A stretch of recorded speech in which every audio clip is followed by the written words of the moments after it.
Bandarban cantonment public school ও কলেজের একাদশ ও দ্বাদশ শ্রেণীর প্রিয় শিক্ষার্থীরা, তোমাদেরকে আজকের অনলাইন ক্লাসে স্বাগত জানাচ্ছি। প্রিয় শিক্ষার্থীরা, গত ক্লাসের ধারাবাহিকতা আজকে আমরা ইসলামের ইতিহাস ও সংস্কৃতি প্রথম পত্রের তৃতীয় অধ্যায়ের বিষয় নিয়ে আলোচনা করব। প্রিয় শিক্ষার্থীরা, আজকের ক্লাসে আমাদের আলোচ্য বিষয় হচ্ছে ইসলামের ত্রাণকর্তা হিসেবে হযরত আবু বকর রাদিয়াল্লাহু তাআলার অবদান। হযরত আবু বকর রাদিয়াল্লাহু তাআলা তিনি খিলাফত লাভ করার পর যে সকল সংকট সমূহ দেখা দিয়েছে, সে সকল সংকট থেকে কিভাবে তিনি এই ইসলামী রাষ্ট্রের এবং ইসলাম ধর্মের উত্তরণ ঘটান, সেই বিষয় নিয়ে আজকে আমাদের আলোচনা। প্রিয় শিক্ষার্থী, হযরত আবু বকর রাদিয়াল্লাহু তাআলা তিনি খোলাফায়ে রাশিদিনের প্রথম খলিফা ছিলেন এবং হযরত মহানবী সাল্লাল্লাহু আলাইহি ওয়াসাল্লামের পরে তিনি খিলাফতের দায়িত্বভার গ্রহণ করে তার মৃত্যুর আগ পর্যন্ত তিনি সমগ্র তার সময়কে, তার জীবনকে তিনি ইসলামের সুমহান আদর্শের আলোকে উজ্জ্বল করে তিনি তার রাষ্ট্র ব্যবস্থা পরিচালনা করার জন্য সর্বাত্মকভাবে তিনি চেষ্টা করেন।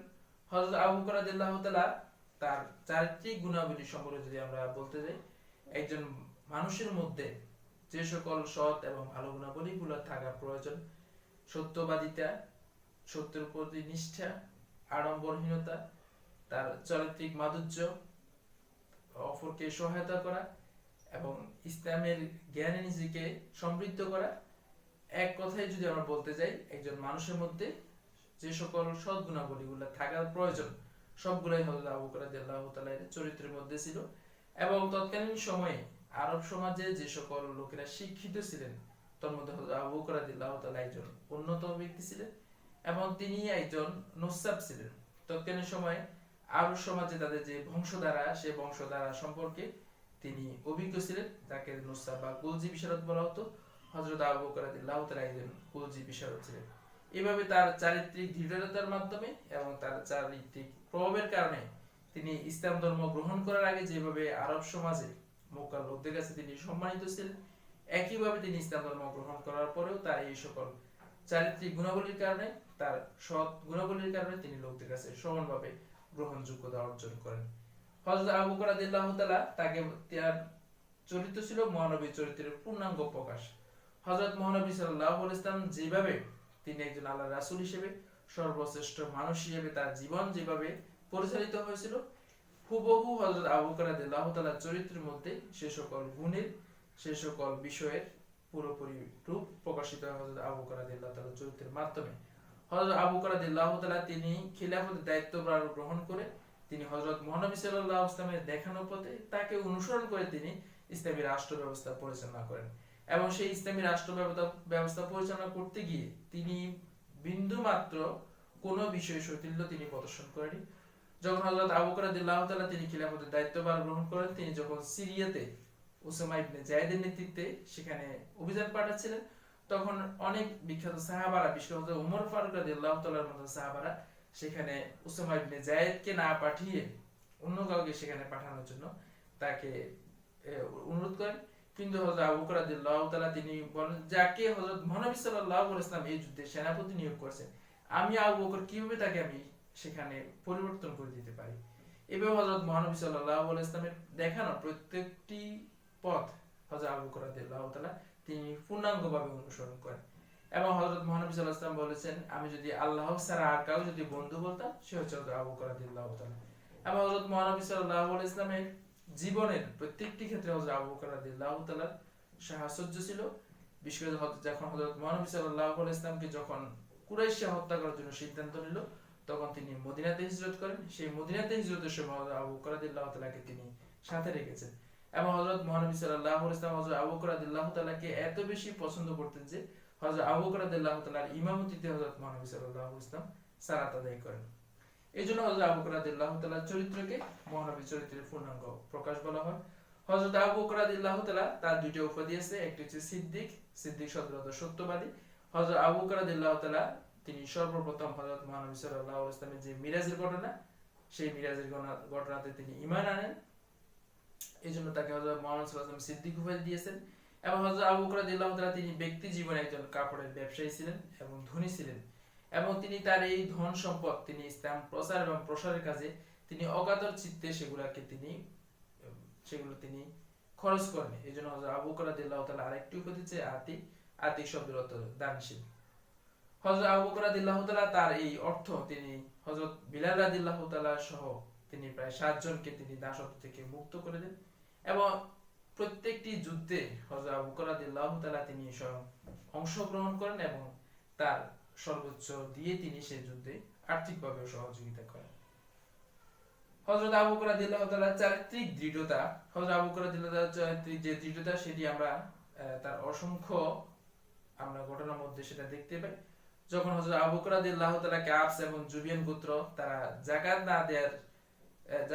না দিতে অস্বীকার করছিলেন, তখন হযরত ওমর রাদিয়াল্লাহু তাআলা তাকে বলেছিলেন যে এই সংকটকালীন সময়ে তাদের বিরুদ্ধে পদক্ষেপ গ্রহণ না করে তাদেরকে কয়েক বছরের জন্য যাকাত থেকে নিষ্কৃতি দেওয়ার জন্য। কিন্তু হযরত আবু বকর রাদিয়াল্লাহু তাআলা ইস্পাত দৃঢ় কঠিন তিনি সিদ্ধান্ত নিয়ে তিনি বললেন যে তারা যে পরিমাণ যাকাত দিত সেখান থেকে তারা যদি একটুও কম দেয়, আমি আবু বকর একা হলেও তাদের সাথে আমি যুদ্ধ করব। হয় ইসলামের খিলাফত থাকবে না হলে ধ্বংস হবে, সেটা তার কাছে বিবেচ্য বিষয় ছিল। এবার হযরত আবু বকর রাদিয়াল্লাহু তাআলার এই সুদৃঢ় চেতনার কারণে, তার এই চারিত্রিক দৃঢ়তার কারণে মূলত হযরত মুহাম্মদ সাল্লাল্লাহু আলাইহি ওয়াসাল্লামের ইন্তেকালের পরে যে সকল সমস্যা সমূহ দেখা দিয়েছিল, হযরত আবু বকর রাদিয়াল্লাহু তাআলা তার চারিত্রিক দৃঢ়তার মাধ্যমে এবং সে ইস্পাত কঠিন পদক্ষেপ গ্রহণ করার মাধ্যমে এই সকল সমস্যা থেকে ইসলামকে তিনি মুক্ত করেন। হযরত আবু বকর রাদিয়াল্লাহু তাআলা তার সমগ্র জীবন ছিল আড়ম্বরহীন। তিনি একজন ধনী কাপড়ের ব্যবসায়ী হওয়া সত্ত্বেও, তার যথেষ্ট পরিমাণ আর্থিক সচ্ছলতা থাকা সত্ত্বেও তিনি একেবারে সাধারণ জীবন যাপন করতেন। এবং হযরত আবু বকর রাদিয়াল্লাহু তাআলা যখন খিলাফতের দায়িত্বভার গ্রহণ করেন তখন তিনি তার আর ব্যবসা বাণিজ্য পরিচালনা করতে পারছিলেন না। তখন হযরত ওমর রাদিয়াল্লাহু তাআলা সহকারে বিশিষ্ট সাহাবাদের অনুরোধে তিনি বার্ষিক 6000 দিরহাম সেখান থেকে তিনি বেতন হিসেবে গ্রহণ করেন। কিন্তু হযরত আবু বকর রাদিয়াল্লাহু তাআলা তিনি ইন্তিকালের পূর্বে এই যে তিনি তার পারিশ্রমিকটা তিনি যে গ্রহণ করছেন সেটা নিয়ে তিনি কিছুতেই শান্তি পাচ্ছিলেন না এবং তিনি মৃত্যুর পূর্বেই তিনি ওসিয়ত করে যান যে তার সম্পত্তি বিক্রি করে যেন এই বায়তুল মালের যে অর্থ, বায়তুল মাল থেকে তিনি যে পারিশ্রমিকটা নিয়েছিলেন, যে বেতনটা নিয়েছিলেন সেটা যেন পরিশোধ করে দেওয়া হয় এবং তার এই ওসিয়ত অনুযায়ী পরবর্তীতে সেটি সেখানে পরিশোধ করে দেওয়া হলো। হযরত আবু বকর রাদিয়াল্লাহু তাআলা তিনি এভাবে আড়ম্বরহীনভাবে তার জীবন যাপন পরিচালনা করেন।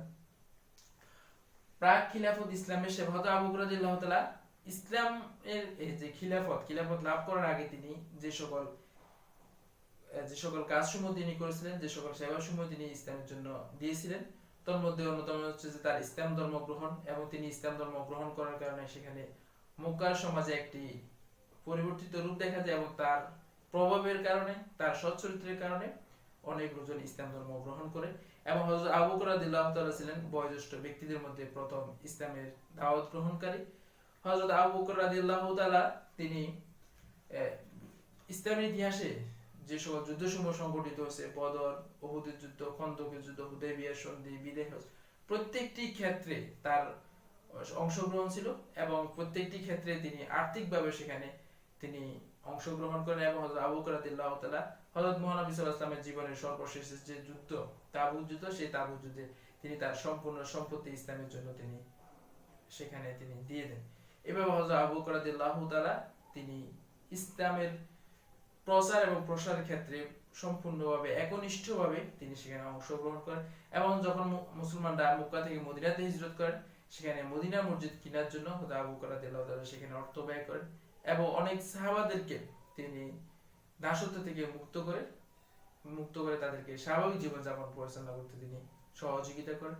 এভাবে হযরত আবু বকর রাদিয়াল্লাহু তাআলা ইসলামের খিলাফত লাভ করার আগেও তিনি এই সকল ঘটনার সমূহে তিনি অংশগ্রহণ করেন এবং সকল যুদ্ধে তিনি একনিষ্ঠভাবে অংশগ্রহণ করে ইসলামের বিজয়কে ত্বরান্বিত করার ক্ষেত্রে তার অবদান লক্ষণীয়। প্রিয় শিক্ষার্থীরা, হযরত আবু বকর রাদিয়াল্লাহু তাআলার সময় যখন ইয়ামামা যুদ্ধ সংগঠিত হয়, সেই ইয়ামামা যুদ্ধে 2000 মুসলিম শাহাদাত বরণ করেন এবং এই 2000 মুসলিমের মধ্যে 300 জন, মতান্তরে 70 জন হাফেজে কুরআন ছিলেন। এবং এই সকল হাফেজে কুরআনের শাহাদাত বরণ করার পরবর্তীতে হযরত ওমর রাদিয়াল্লাহু তাআলা আবু বকর রাদিয়াল্লাহু তাআলাকে পরামর্শ দিলেন যে ইসলামিক দেশের সামনে আরো অনেক যুদ্ধ সংগঠিত হবে এবং সেখানে অনেক হাফেজে কুরআন শাহাদাত বরণ করতে পারে। যেহেতু ততদিন পর্যন্ত কোরআনকে গ্রন্থাগারে সংকলন করা হয়নি, হযরত আবু বকর রাদিয়াল্লাহু তাআলাকে কোরআনকে গ্রন্থাগারে সংকলন করার জন্য তাকে অনুরোধ করেন।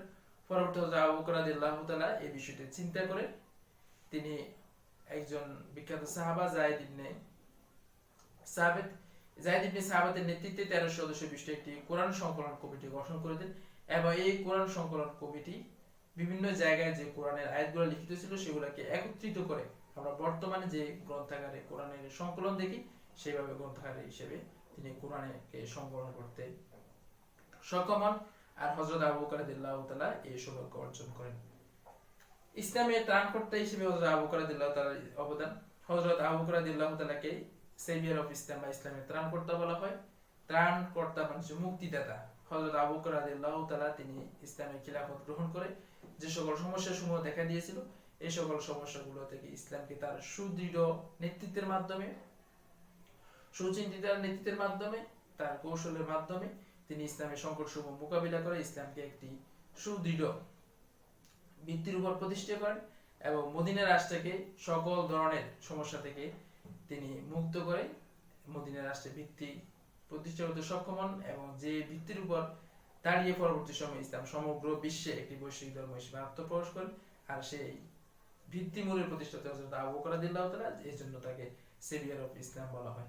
প্রিয় শিক্ষার্থীরা, হযরত আবু বকর রাদিয়াল্লাহু তাআলা সমগ্র জীবনই ছিল ইসলামের জন্য আত্মোৎসর্গকারী একজন ব্যক্তি। আমরা হযরত আবু বকর রাদিয়াল্লাহু তাআলার জীবন থেকে আমরা যে সকল সৎ কর্মাবলী সমূহ রয়েছে সেগুলো থেকে আমরা নিজেরা শিক্ষা গ্রহণ করব এবং অপরকে আমরা উদ্বুদ্ধ করব। প্রিয় শিক্ষার্থীরা, আজকের ক্লাস এখানে শেষ করছি। সবাই সুস্থ থাকবে, ভালো থাকবে। আল্লাহ হাফেজ।